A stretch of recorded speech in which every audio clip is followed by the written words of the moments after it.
Shalom Yasharali Yahawada.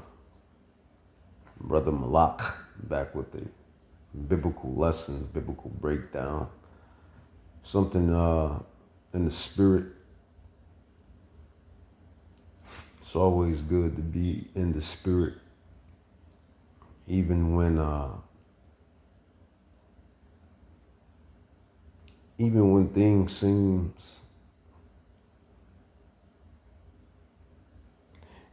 things seem rather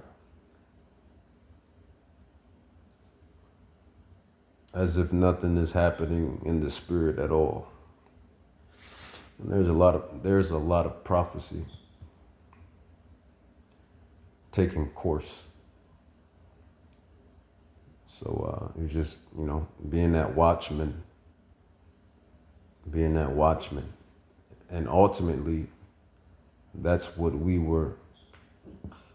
I truly believe that's what we were set up to do and be.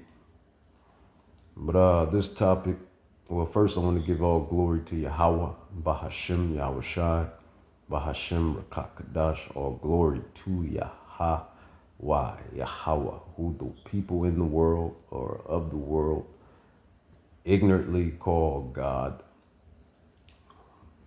He gets all the glory and all the praise. Without him, we wouldn't even be experiencing this thing that you call life. But this topic is going to be, you scoffers and mockers will see. I like that name. I'm going to use that. You scoffers and mockers will see. Because contrary to unpopular belief, a so-called black man with woolly hair, bronze skin, very dark bronze skin or copper skin, is coming back with a slew, a troop, a band, a army, a city, a country of angels, contrary to unpopular belief. And his name is Hamashiach Yahushai.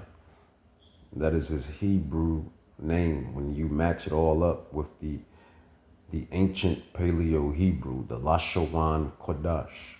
The Lashawan Kodash, I believe. The Lashawan Kodash, the ancient Paleo Hebrew. And when you put those, when you match the letters in, it goes Yah, Ha, Wa, Shah. Hamashiach. And then when you put it in for the Father, it goes Yah, Ha, Wa. So this is where we get these names from. These ancient, glorious names in the ancient Paleo Hebrew. But I'm digressing a little bit. So you scoffers and mockers will see. Because you still have atheists. You still have doubters. You got people that say, where is God? Or where is this Jesus? That's the names the world knows them as we once did, but we were awakened. So, we got to be some special individuals, to say the least. But, yeah, man, that'd be the thing. They'd be like, where's God? Why would God allow this? Why would God allow that? His name is Yahweh. Why would Yahweh allow this? Why would Yahweh allow that? Where's this Yahweh Shai? Where's his return? Where's this great second coming that you speak of? I mean, you still have scoffers. You still got mockers. You still have atheists that think like this. But as the prophecies state, the Basically, roughly paraphrased, the elect was basically gifted with the faith in the womb. We were given the faith in the womb to comprehend and understand. So let's grab some prophecy. Revelations 1:7. Oh, you also have this thing within Christianity as well. So I'm kind of slicing two things at once. These scoffers and mockers, and this secret rapture thing that has been placed in Christianity doctrine, as far as when Yahweh Shai Hamashiach returns, nobody is going to see the church get caught up, taken up, beamed up, if you will. The prophecies state taken up and caught up. But the scrolls, when you do your own due diligence, when you do your own reading, you'll see that that's really not so. It says every eye shall see him, and when we get beamed up, Yahweh willing, we be part of those men and women and children, the elect, the people that's on the ground. They're going to see the church, as you know, as they call it, but it's really the elect of the house of Judah and the house of Israel. When they see the elect of the house of Judah and the house of Israel get beamed up, it says that they're going to be afraid at the strangeness of their salvation. So Wisdom of Solomon, chapter 5, I'll go into that, speaks of eyes, this miraculous event, this great event is going to be televised, if you will. And if you will, televised. And what I mean by that is it's going to be a lot of eyes on this prophecy. But let's go into it. Revelations 1:7. Behold, he comes with clouds. What is the clouds? It's not talking about rain clouds that comes out before it rains, that fills up, turn gray. These clouds are the chariots, spacecraft, spaceships, angelic transport, if you will. I don't know if the angels could drive them, or they very well could be their own mystique, because they move like these chariots. They move like they move on their own. Sometimes it don't look like no being is inside of them, the way they move sometimes. So, only Yahweh knows, man. We just here to give you the prophecy and to break it down and to give you the warning, not only to you, but to ourselves first and foremost. First and foremost, every time we bring out these lessons and these prophecies, and this stuff goes to us first and foremost. And then, we bring it out and to you. But these clouds, man, these are the chariots of Israel. I believe that's in 2 Kings 2:11. But Revelations 1:7, behold, he comes with clouds. Who is the he in this subject matter? It is talking about who they call Jesus Christ, which is Hamashiach, Yahweh Shai. It says he's going to come with the angelic chariots, the angels. It says, behold, he comes with clouds, and every eye shall see him, the spaceships, the spacecrafts, and they move like on their own as well. The wheels within the wheels.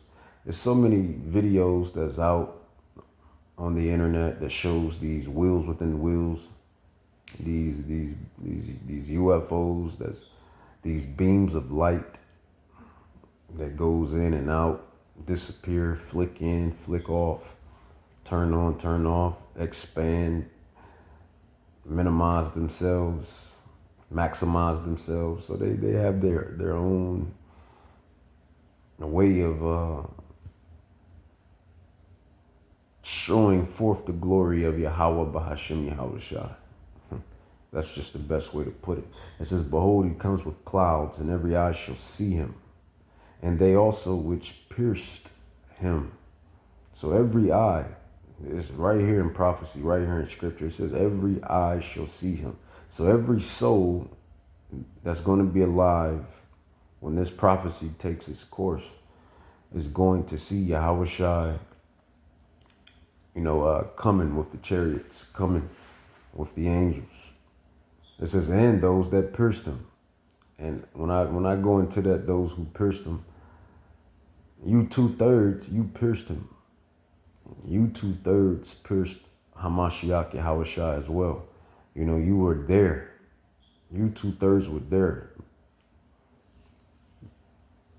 Some of, well, I guess like a decent percentage of you, were there when this event took place. And what is that event? That event is the crucifixion of Hamashiach Yahweh Shai. When Pilate had Yahweh Shai in front of that crowd, you 2/3 were in that crowd. You pierced him. You pierced Yahweh Shai by giving him up and saying, give us Barnabas or Barabbas. Give us Barabbas, as they yell and scream and chant. Give us Barabbas. If you can, picture everything and put it in perspective.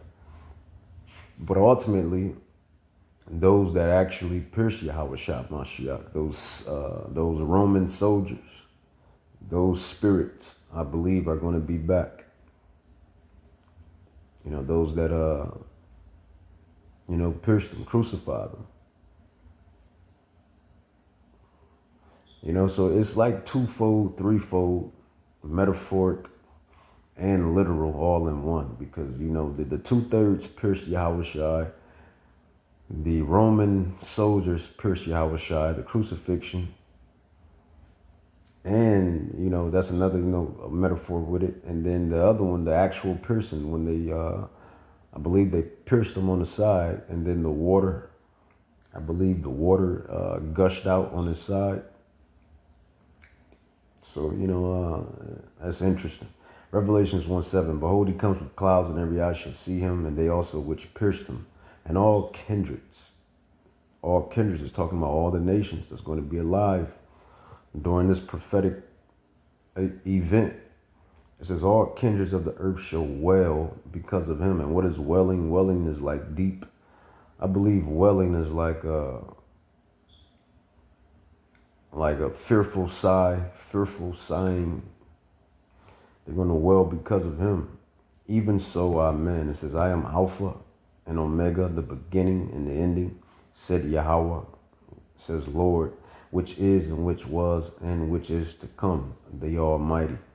So you scoffers and mockers, and you Christians that believe in this secret rapture, that the elect is going to just get beamed up and nobody is going to see it.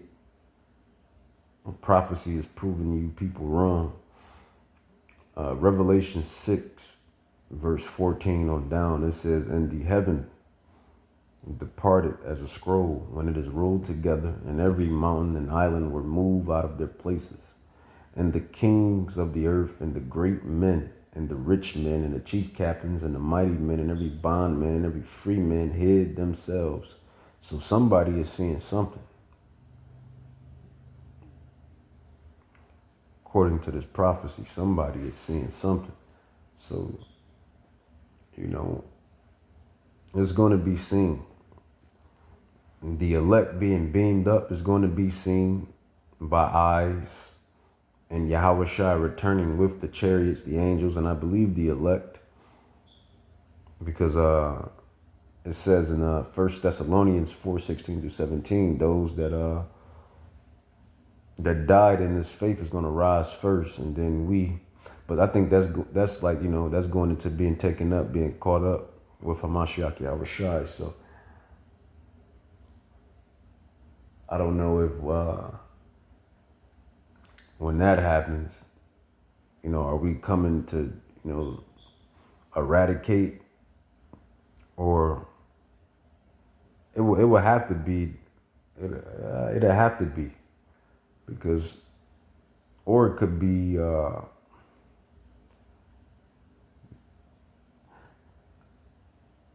it could be we getting, or it could be that we could be getting caught up or taken up after the midst of destruction. I don't, that's interesting.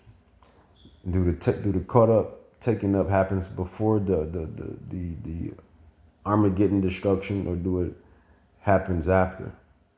Something I'm going to look more into. But either way, the elect is going to be seen, and Yahweh Shah coming to eradicate is going to be seen. So that's the truth. And I'm being pushed to believe that this is going to happen before. Yeah, it's going to happen before. Now that I'm processing, putting it together, because it's going the missiles, the World War III missiles, the Chariot fire, all of that is going to be playing out. So right before the big climax of this prophetic event, we get beamed up, taken up. Yahweh willing, we be part of that number. And then we go up, and then everything commences. So yeah, it's before. But Revelation 6:14 says, "In the heaven departed as a scroll when it is rolled together, and every mountain and island were moved out of their places. And the kings of the earth, and the great men, and the rich men, and the chief captains, and the mighty men, every bondman, and every free man hid themselves in the rocks of the mountains." So all of it don't even matter, man. It don't matter about your status, your money.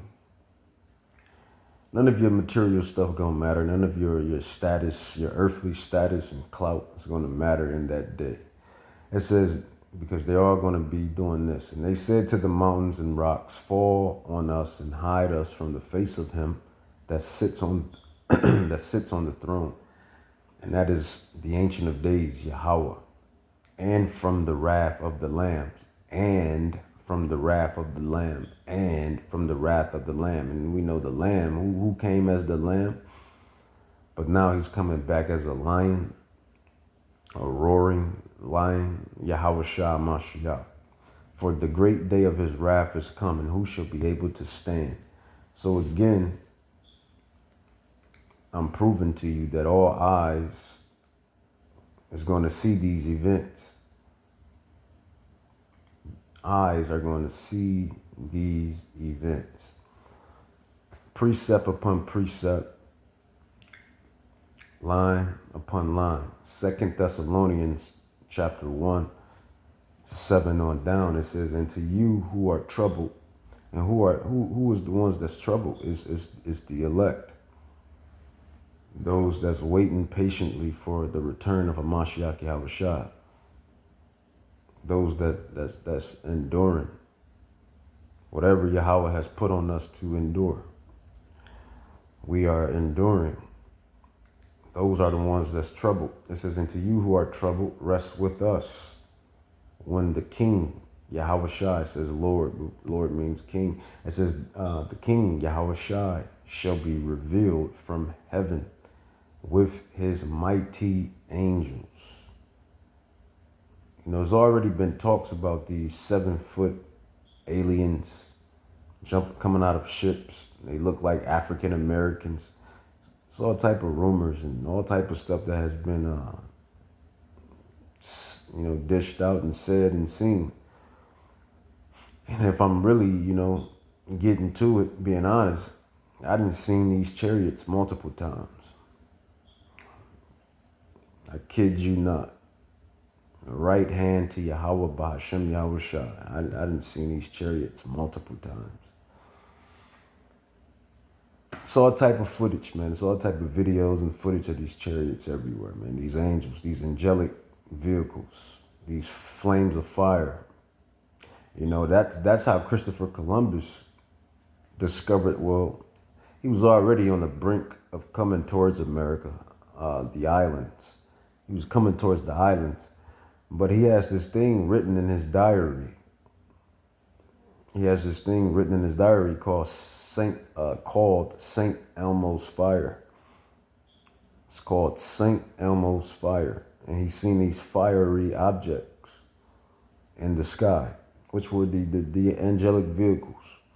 And look what it says, verse 8, 2 Thessalonians 1:8. It says, in a flaming fire, taking vengeance on them that know not Yahweh and that obey not the gospel of our King, Hamashiach Yahushai, who shall be punished with everlasting destruction from the presence of the King and from the glory of his power. So there you have it. This thing is going to be seen all over. One movie that makes this prophecy, that paints this prophecy clearly is the movie called Independence Day. You may hear the brothers, the elders, the apostles on down bring this out. You may even very well hear me bring it out. And I tend to bring it out all the time. But you got other movies like War of the World. You know, you even got movies like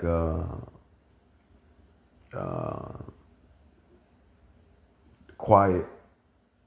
It's a movie called Quiet. It's actually a series called Quiet, or A Quiet Place, one of them. It's about some alien invasion.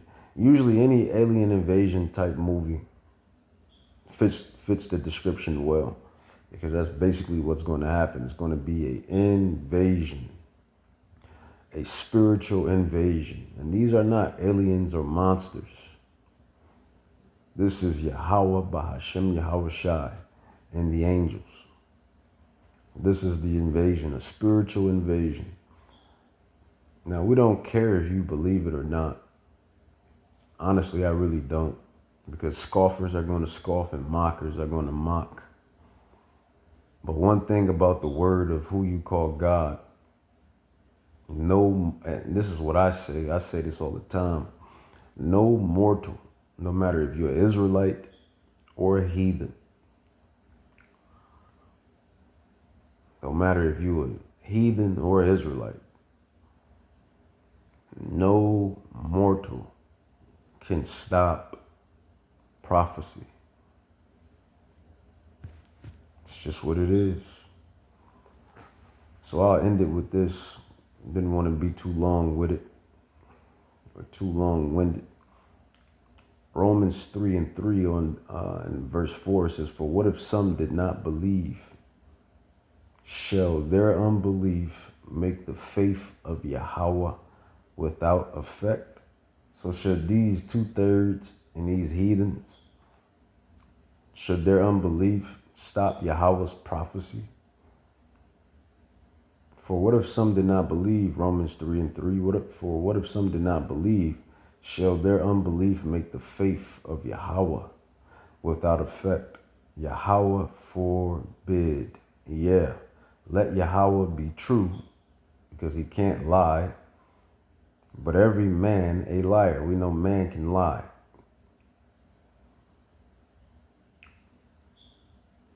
As it is written, that thou might just be justified in the sayings, and mightiest overcome, and mightiest or mightest overcome when thou art judged. And you know, we're in this flesh, so you know, we definitely go off, and we can definitely lie, and you know, and other things, because we're imperfect, we're imperfection. But verse 4 says, God forbid. Yeah, let God be true, but every man a liar. So, you know, this Yahushai, man, he's going to be seen. The angels are going to be seen. That's what I needed. The elect. The elect, man, is going to be seen. For sure. For sure. For sure. Let's grab that. Wisdom of Solomon.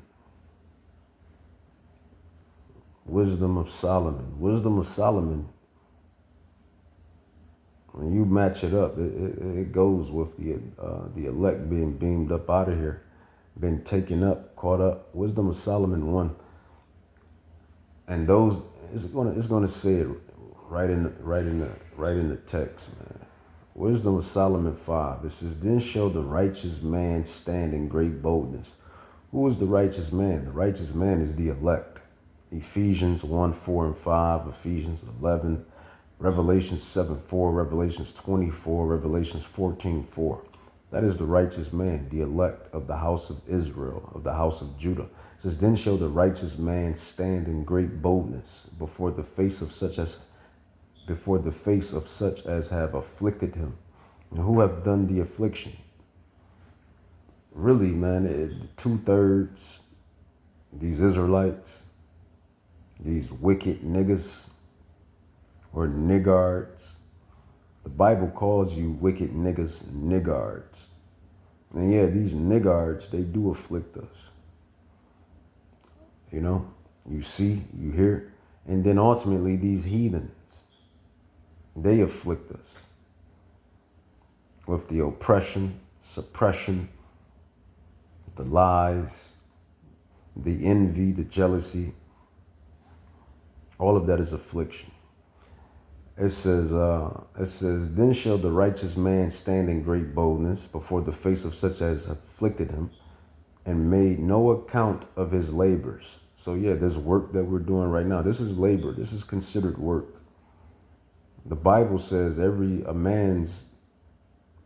basically everything that you're doing down here is being recorded. You know, your wrongs, your rights, your wrongs, your worldly work, your spiritual work, all of your works, all of the works of a man, woman, child is before the eyes of Yahweh Bahashem Yahushai. Always say this in these lessons, man. Nobody gets away scot-free. Nobody gets away scot-free. So yeah, then shall the righteous man stand in great boldness before the face of such as afflicted him and made no account of his labors. When they see it, here's the point. When they see it, they shall be troubled with terrible fear.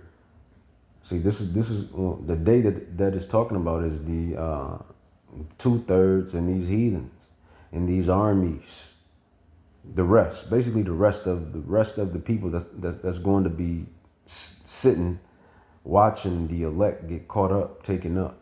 It says, when they see it, they shall be troubled with terrible fear and shall be amazed at the strangeness, because it's going to be peculiar. The way that the elect is going to be taken up, caught up through the angels, the chariots, these spacecraft, these spaceships, is going to be strange. It's peculiar. It's a peculiar event, a strange event, a special event. That's what peculiar means, special. You know, different, basically different. Peculiar, special, different, not the status quo. It says, when they see it, they should be troubled with terrible fear and shall be amazed at the strangeness of his salvation. His salvation. That's the elect. Revelations 7:4, Revelations 14:4, Revelations 24. The elect. So these people are going to be amazed at the peculiarness, the amazing, is amazingness even an English word? The amazingness. Well, if it's not, it is now. The amazingness of his salvation, so far beyond all that they look for. And that's the point. It says, and they repenting and groaning for anguish of spirit shall say within themselves. See, this is how you know it's them. It's going to be you 2/3. You 2/3, and some of you that was in this truth, that know this knowledge, that know this truth, that was doing the work, but you, as the scripture says, though, as Yahushua says, those that put their hand on the plow and look back is not fit for the kingdom.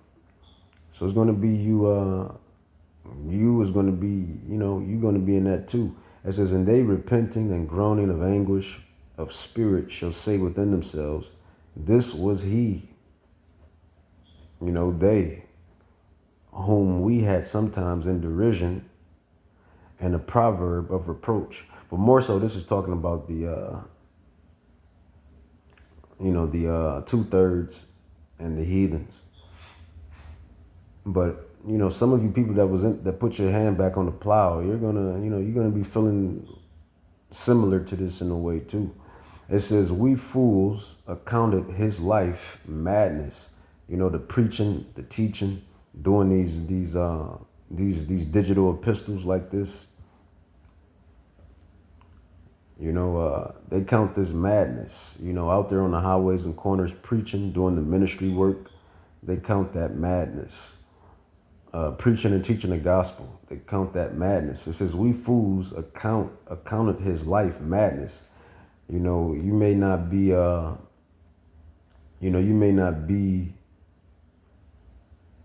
you're not in the eyes of the people in the world, man, you're not doing what the people in the world are doing. So they account it as madness. Because ultimately, man, we wasn't here to be like the world. Let's just get that straight. We wasn't here to be like the world. What Yahweh Shah say in John 17, talking about the elect. We're in the world, but we're not of the world. It says, we fools accounted his life madness and his end to be without honor. And that's how they look at it, because they look at it like there's no honor in that. You just out there on the highways, byways, on the corners, teaching the ministry, teaching the Bible. You're doing these Bible lessons and these, on these recordings. You're just wasting your time. That's why it says we fools, because when this prophecy commits, you're going to be looking stupid while the elect is getting caught up, taken up into the kingdom, or transported. Because the kingdom of heaven is not going to be an actual heaven. It's going to be back home in Jerusalem. So you're going to be looking stupid, stuck on stupid as you see the elect.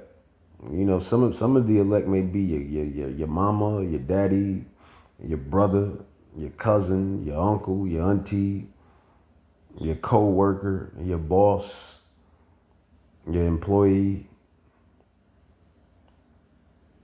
your employer. You don't know. Your roommate, your girlfriend, your boyfriend. You see, you hear. You don't know who the elect. Well, you can have an idea of who the elect is, but nobody really knows who's the elect. So we fools accounted his or her life, or they life, if you will. We fools accounted his life madness and his end to be without honor. So yeah, when they see us getting beamed up, Yahweh willing, we be a part of that number. And those that's out there, when they see us getting caught up in those spacecrafts as the second coming of Yahweh Shai Mashiach, they're going to be feeling like fools. Their stomach is going to drop out of their you-know-what when all of this stuff takes place. So that's that, man. Something quick, wasn't too long. Some spiritual food, man. Spiritual food. That's the thing. If you in this knowledge, brothers and sisters and brothers, it's about staying in the spirit and eating this spiritual food. Man should not live on bread alone. Roughly paraphrased. Spiritual food. Staying in the spirit and eating this spiritual food. And as in our case, we're preparing the spiritual food when we bring out these lessons. But you on the other end of these digital epistles or these lessons or messages, you're eating the spiritual food. And that's just how this yin and yang goes. Indulge into the spiritual food and prep the spiritual food. Man should not live on bread alone. but by the words of Yahweh, by Hashem Yahweh Shai, roughly paraphrase. And I'm going to end it with Romans 3 again. It says, Romans chapter 3, precept upon precept. Precept upon precept is how you break the Da Vinci Code, if you will. Romans 3:3, for what if some did not believe? Shall their unbelief make the faith of Yahweh without effect? Yahweh forbid. Yeah, let Yahweh be true, but every man a liar. And that's just what it is. And that's just what it's going to be. Prophecy, prophecy, prophecy. With that, I'm going to say, Kol Halamla Yahweh, Bahashem Yahweh Shai, Bahashem Rakah Kadash, Barakatah Yahweh, Barakatah Yahweh Shai, for this marvelous wisdom, knowledge, and comprehension of the great prophecies to come. And they're coming soon. Everything is happening. Everything is happening right before your eyes. Some see it, some don't. Oh well. You're 2/3. Yahweh didn't want you. It's just what it is, man. We just can't keep playing with this thing. If you don't understand this thing by now and get it by now, that means Yahweh didn't want you. And that's the truth. Job 12:16 states that. Job 12:16 states that. Precept upon precept. It says that the deceive and the deceiver are both his. So if you don't understand it, you can't get it, you don't know what's going on, Yahweh didn't want you. Shalom.